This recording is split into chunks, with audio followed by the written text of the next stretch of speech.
আজকের আমার রেসিপি পাড়ার দোকানে মশলা মুড়ি করে যেরকম মটর আলু সিদ্ধ পাওয়া যায় ঠিক সেরকম এইভাবে বানিয়ে অবশ্যই মুড়ি মাখা করে খেয়ে দেখবেন, দারুণ টেস্ট লাগবে।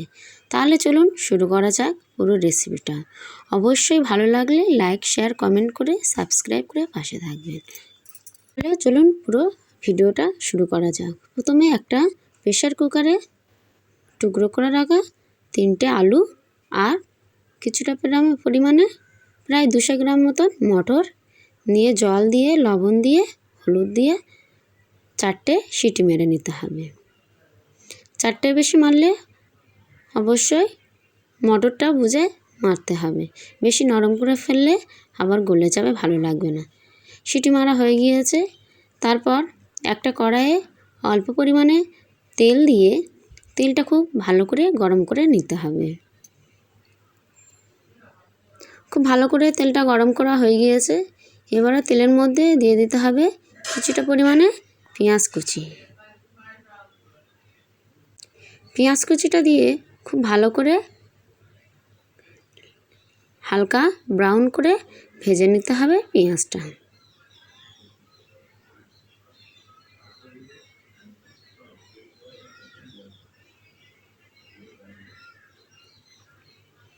পেঁয়াজটা ভাজা হয়ে গিয়েছে।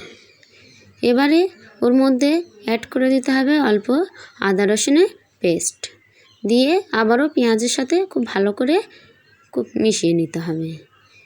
নিয়ে ওর মধ্যে অ্যাড করে দিতে হবে আগে থেকে সিদ্ধ করে রাখা মটরগুলো দিয়ে মশলার মধ্যে খুব ভালো করে কষিয়ে নিতে হবে।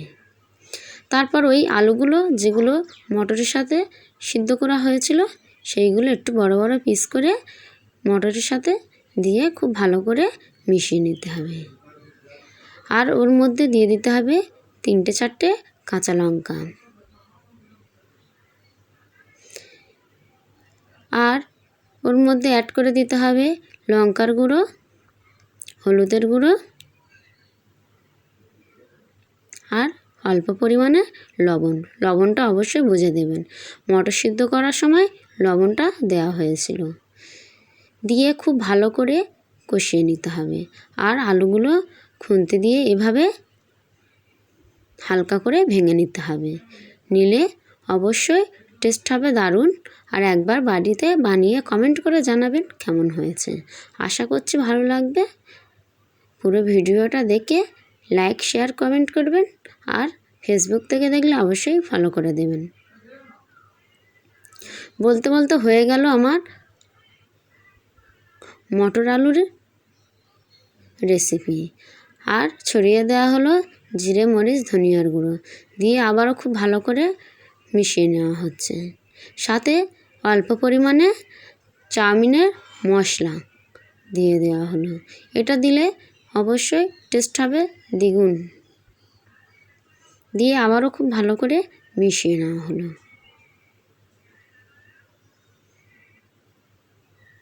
তৈরি হয়ে গেল আজকের রেসিপি। দেখা হচ্ছে অন্য কোনো রেসিপি।